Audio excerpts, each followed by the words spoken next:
Good morning and welcome back to my channel. आज hello Tuesday और এখন time হয়েছে সকাল 7:30। তো আমি আজকে ভোরবেলায় উঠে কি করলাম চলো তোমাদেরকে দেখিয়ে দিই।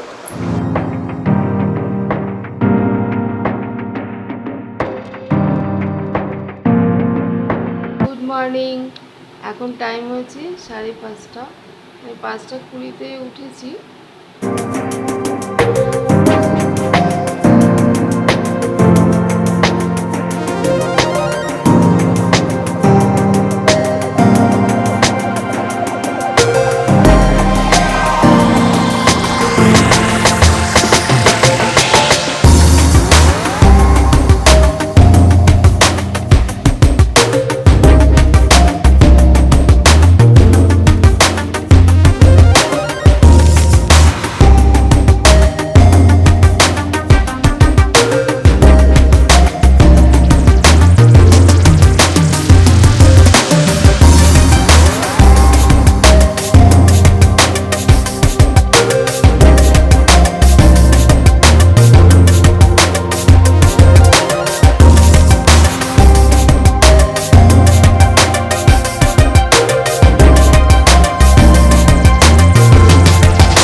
किचन क्लिनिंग हो गल और एखाने एक दिके चा बसिएছি और একদিকে ভাত বসিয়ে দিয়েছি।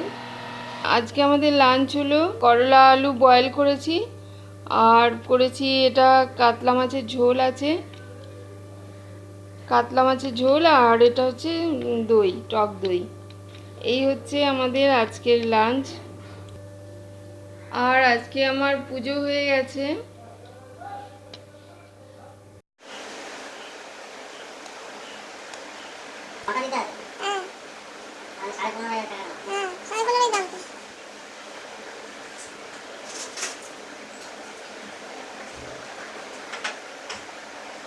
দুদিন হয়ে গেছে মেদ আসছে না, তাই আমি সবজিগুলো সব কেটে আর রাতের জন্য রান্নাটা করে নেব। একটু কুমড়ো আলু পেঁয়াজ দিয়ে ভাজা করব আর কালকের জন্য কিছু সবজিও আমি কেটে রাখছি। তো এগুলো আমি করে নিচ্ছি এখন। কেন কি মেদ আসবে কি না আজকেও, কালকে তো আসেনি, তার আগের দিন আসেনি, সানডে মানডে আসেনি। তো আজকে মঙ্গলবার, আজকে আসবে কি না জানি না। তো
লাঞ্চ তো আমি ভোরবেলাতেই রেডি করে নিয়েছি আর তারপরে এডি খেয়ে অফিসে বেরোলো। আর আমার মেড আসে, এডি যখন অফিসে বেরোয় 9:30 তখনই আমার মেড আসে। তো 3 দিন হয়ে গেল আমার মেয়েটা আসছে না, রবি সোম আজকে হচ্ছে মঙ্গল। ওর নাম পূজা। পূজা 3 দিন হয়ে গেল আসছে না, উইদাউট ইন্টিমেশন। তো ফলে কি হয়, আমি এবার বেলা পর্যন্ত না ওর জন্য কাজ ফেলে রাখতে হয় আমাকে। মিনিমাম আমাকে 10টার পরে, মানে 10টা 5 10 পর্যন্ত আমাকে কাজগুলো রেখে দিতে হয়, যে ও হয়তো আসবে আসবে আসবে। কিন্তু 10টার পরে যখন দেখি যে ও আসছে না, তখন আমাকে কাজগুলো সেরে নিতে হয়। কিন্তু আজকে আমি কি করলাম, আজকে 3 দিন ধরে এডির কিছু জামা কাপড় ভেজানো ছিল, তো দেখলাম 2 দিন তো এলো না। তো ওই কারণে আজকে কি করলাম, আমি নিজেই ওগুলোকে ওই কলারগুলো ঘষে আবার ওয়াশিং মেশিনে দিয়ে আমি ওগুলো ক্লিন করে নিলাম। আর আমার যে সবজি যেগুলো আমার কাটাবার, দেখলাম ও আসছে না, তো আমি কি করেছি, এডি অফিসে বেরিয়ে যাওয়ার পরেই আমি সবজিগুলো কেটে একবারে রান্না করে নিলাম। আর যখন রুটি বানাবো রাতে, এগ ভুজিয়া বানিয়ে নেবো। আজকে ছেলের জন্য চিকেন আছে আর আমার জন্য আছে মাছ। 3 জনের 3 রকম।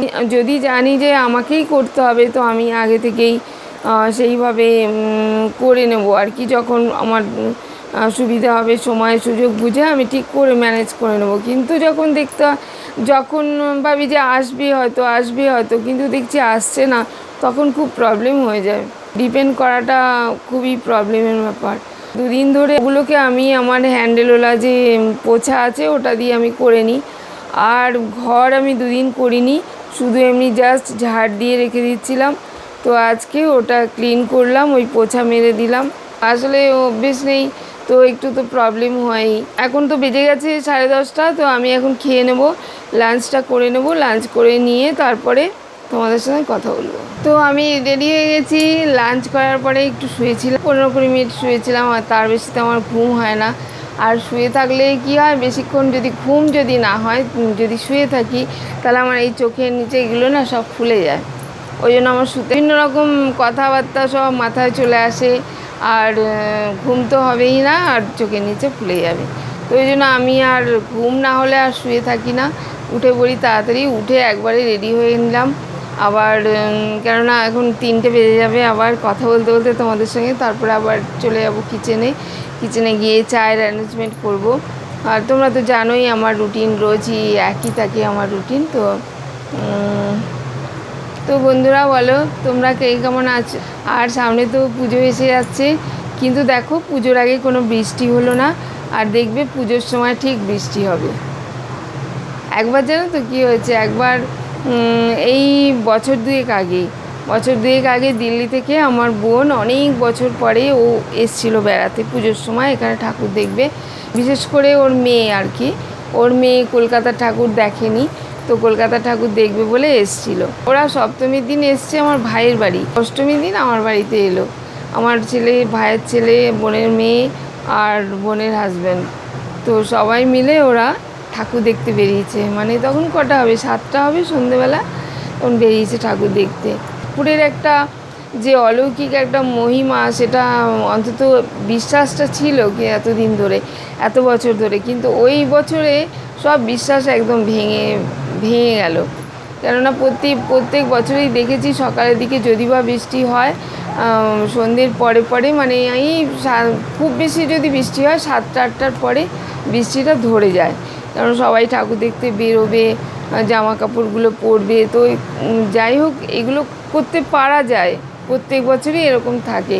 কিন্তু সে বছরটা ভীষণ বাজে ছিল। ওরা এলো আর মানে ওরা ঠাকুর দেখতে বেরোলো নতুন জামা কাপড় জুতো পরে। ভিআইপি পাস আমার হাজব্যান্ড পায়, তো অফিস থেকে আর কি ভিআইপি পাস দিয়েছিল, তো পাস নিয়ে গেছিলো। ওরা লাইনে মানে ভিআইপি পাসে ঢুকবে কি, ঢোকার মুখেই এমন বৃষ্টি হলো ঝমঝম করে। প্রথম বৃষ্টিতেই ওরা ভিজে গেছে, প্রচণ্ড ভিজে গেছে একদম, মানে প্রচণ্ড মাথা থেকে পা পর্যন্ত পুরো ভিজে। হেভি শাওয়ার হয়েছিল সেদিন। আমি সকালে রান্না করেছি, বেলার দিকে আমি ভেবেছি বিকেলে আর কোনো রান্না করব না, বাইরের খাবারই খাওয়া হবে। আর ওদেরকে 4জনকে বলেছিলাম যে তোরা বাইরে থেকে খেয়ে আসবি, রেস্টুরেন্টে তোরা খেয়ে নিবি, আর আমরা এখান থেকে খাবার অর্ডার করে নিয়ে নেবো। খাবারের অর্ডার করতে গেলাম, খাবারের অর্ডার ক্যান্সেল হয়ে গেল। আমরা মা ছিল, আমি ছিলাম, বোন ছিল, আর এডি গিয়ে নিজের জন্য লাচ্ছা পরোটা কিনে নিয়ে এলো। ঘরে চিকেন ছিল, তো ওটা দিয়ে খেলো। আর আমরা কি করলাম বলো তো, আমরা করলাম আলু সেদ্ধ, ডাল সেদ্ধ, মুসুর ডাল সেদ্ধ দিলাম, আলু সেদ্ধ করলাম, আর ডিমের অমলেট না সেদ্ধ করেছিলাম, আর ভাত, ব্যাস এই করেছিলাম। বোনই বলল, রান্নাটা তো বসিয়ে দিয়েছি, কিন্তু খাবো যে কীভাবে সেটা বুঝতে পারছি না, কারণ বাইরে যারা বেরিয়েছে তারা তো ভিজে গেছে, ফোনে কথা হচ্ছে, ভিজে গেছে। এবার তারা কি করলো, ওই ভিজে গায়ে রেস্টুরেন্টে গিয়ে বসে, ওরা বললো রেস্টুরেন্টে আমরা খাচ্ছি, তোমরা খেয়ে নাও। তখন আমরা বাড়িতে খেয়ে নিলাম সবাই, আর তারপরে ওরা 11টা সাড়ে 11টা বাড়িতে এলো। এমনিতেও প্রত্যেক বছর পুজোর সময় দেখো বৃষ্টি হয়, আর মাঠে সব মানে রাস্তাগুলো জল জমে যায়, কাদা হয়ে যায়, তো ভীষণ প্রবলেম হয়। এই পুজোর কটা দিন মানুষ কত আনন্দ, কত প্রোগ্রাম, কত কি প্ল্যানিং থাকে মানুষের।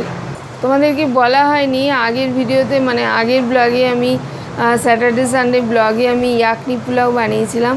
তো ফার্স্ট টাইম বানিয়েছিলাম ইয়াকনি পোলাও, এত ভালো টেস্ট হয়েছিল। সবাই মানে যারা গেস্ট ছিল আমার বাড়িতে সবাই খেয়ে তো খুব ভালোই বলেছে, ভীষণই ভালো হয়েছিল। আর মাটনটা যেমন সফট হয়েছিল, তেমনি রাইসটা সফট হয়েছিল, কিন্তু বেশ ঝুরঝুরে, মানে যেটা হয় আর কি, বেশ ওটা ওই ভাব ঝরঝরে ভাবটাও ছিল, যেমন পোলাও বা বিরিয়ানি যেমন হয় ওরকমও ছিল।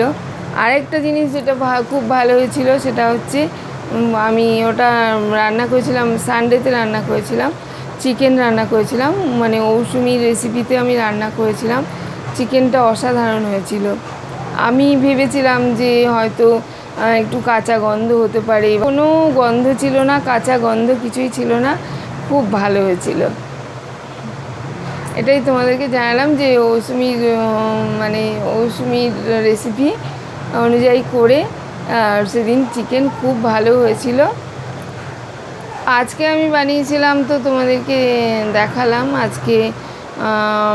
আজকে খুবই সিম্পল বানিয়েছি, একদমই উচ্ছে আলু ভাতে, আর কাতলা মাছের ঝোল বানিয়েছি, ঝিঙে পাতলা ঝোল বানিয়েছি ঝিঙে আর আলু দিয়ে। আর রাতের জন্য ওই কুমড়ো আলু ভাজা বানালাম, আর বললাম ডিমের ভুজিয়া বানিয়ে নেবো, ছেলের চিকেন আছে। আমটা কেটে আমি বক্সে করে ফ্রিজে রেখে দিয়েছি, ঠান্ডা হয়ে থাকবে, ঠান্ডা আমটা খেতে ভালো লাগে, তো ওটা রাতে রুটির সঙ্গে খাওয়া হবে। তো রাতের খাবারের অ্যারেঞ্জমেন্ট অলমোস্ট করা হয়ে গেছে, আর একটাই বাকি রয়েছে।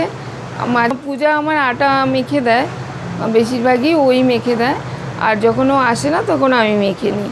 তো আজকে তো আগে এই 2 দিন ধরে আসছে না, তো আমি 2 দিনের আটা মেখে রেখেছিলাম, কিন্তু আজকে আবার আমাকে আটা মাখতে হবে।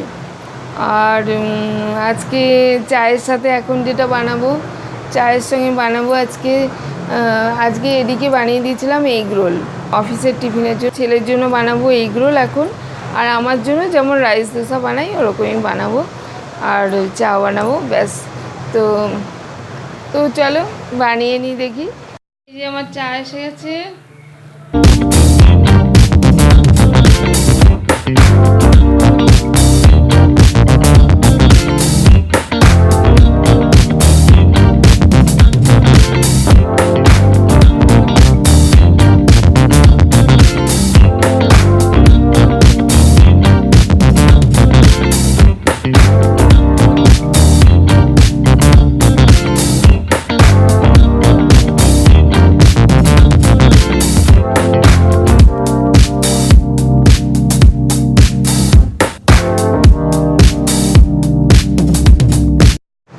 যথারীতি চা খাওয়া তো হয়ে গেল, চা খেয়ে আর ওখানে বসে কিছুক্ষণ আমি একটু বসে একটু কমেন্টসের রিপ্লাই করি, আর দেখি কিছু শেয়ার করার থাকলে বা কারোর সঙ্গে কথা বলার থাকলে ওই টাইমটা আমি বলে নিই।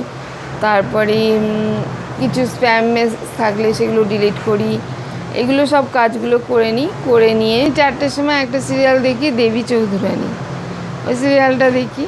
তবে কী বলো তো, সিরিয়াল আমি একভাবে দেখি না। ধরো আমার সিরিয়াল দেখা কী বলো তো, এক্সপ্রেশন আমার দেখা হয় না, শুধু জাস্ট ডায়লগটা শুনি। ডায়লগ মোটামুটি সবার গলা চিনি, আর ডায়লগটা শুনি, আর এই আর কি, এক্সপ্রেশন দেখা হয় না। কেন, আমি কাজ করতে করতে টিভিটা সামনে খোলা থাকে, তো কাজ করতে করতেই আমার সিরিয়াল দেখা আর কি। আর তা না হলে 9টার পরেই আমি সিরিয়াল দেখি, যেমন ওই বাড়িতে দেখে সবাই বকুল, বকুল একটা সিরিয়াল হয় জি বাংলায়, ওই সিরিয়ালটা বেশিরভাগই আমার দেখা হয়, ওই ডায়লগই শোনা হয় আমার, কেননা আমি থাকি কিচেনে, ডায়লগগুলো আমি কিচেন থেকে শুনতে পাই। তো ওইভাবেই আমার টিভি দেখা হয়, বেশিরভাগ সিরিয়াল মানে কন্টিনিউটি আমার মেনটেন করি ওইভাবে। হ্যাঁ, একজন আমায় বলেছিল যে দিদি নাম্বার ওয়ানটা দেখো। দিদি নাম্বার ওয়ান আমি দেখি, মা থাকলে তখন দেখা হয়, আর মা না থাকলে ওই দিদি নাম্বার ওয়ান মিউট করে মানে চালানো থাকে, কিন্তু আমি মিউট করে রাখি, মিউট করে আমি কাজ করি। হয়তো এডিট থাকে তখন 5টার পরে আমি এডিট থাকে, তারপরে আমি 5:30 আবার সন্ধে দিই। তো পুরোটা আমার কন্টিনিউ সেইভাবে দেখা আমার কোনো দিনই হয় না। আজকে তোমাদেরকে একটা কথা বলি, আমার ব্লগ যারা দেখে বেশিরভাগই ইউটিউবাররা দেখে। ব্লগ যদি নাও দেখো তোমরা কমেন্ট করো, কিন্তু আমি যাদের ব্লগ দেখি, যাদের কমেন্ট করি তাদের ব্লগ কিন্তু আমি দেখি, ব্লগ দেখে আমি কমেন্ট করি। আর অনেকে আছে যারা আমার ব্লগ দেখে, তো দেখে, তাদেরকে আমি জানি যে কারা আমার ব্লগ দেখলো, সেটা আমি বুঝতে পারি। আমাদেরকে একটা কথা বলি, যারা এভাবে লেখো যে আমি তো আপনার চ্যানেল সাবস্ক্রাইব করে দিয়েছি, আপনিও আমার চ্যানেল সাবস্ক্রাইব করে দেবেন। এখন কিন্তু ইউটিউবের অনেক নতুন রুলস এসছে, সাবস্ক্রাইব কথাটা না বলাই ভালো, কেননা বেশিরভাগই এগুলো আমি দেখি স্প্যামে চলে যায়, আর স্প্যাম মেসেজ আমাকে ডিলিট করতে হয়। তো সাবস্ক্রাইব কথাটা ডিরেক্টলি বলো না তোমরা, ঘুরিয়ে কিছু বলো, যেমন অনেকে বলে বন্ধু হলাম, আজকাল ওগুলোও একদমই চলতি হয়ে গেছে যদিও। তো আমার যেটা কথা আমার বলার উদ্দেশ্য ছিল যে ইউটিউবার ছাড়া যারা আমার ব্লগ দেখো, যদি দেখো কেউ, তাহলে তারা তো কমেন্ট করো না। আমি চাই যে তারাও কমেন্ট করুক আমার চ্যানেলে, আমি তবে জানতে পারবো যে আমার ব্লগ কেমন হচ্ছে।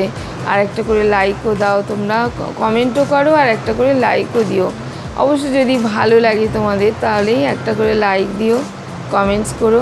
চলো, অনেক বকবক হলো, আর আমি এখন সন্ধেটা দিয়ে দেবো। 5:30 বেজে গেছে, 5:30 বেজে গেছে। কিচেনের বাকি কাজগুলো একটু কিচেনটাকে গুছিয়ে নেবো, ওই আটাটাও মেখে নেবো, আবার কালকের জন্য চালটা আমি একটু ধুয়ে রাখি, ক্লিন করে রাখি, ওগুলো সেরে তারপরে সন্ধেটা দেবো। তো চলো, আমি এগুলো কাজটা সেরে আসি, তারপরে আবার তোমাদের সঙ্গে কথা বলবো।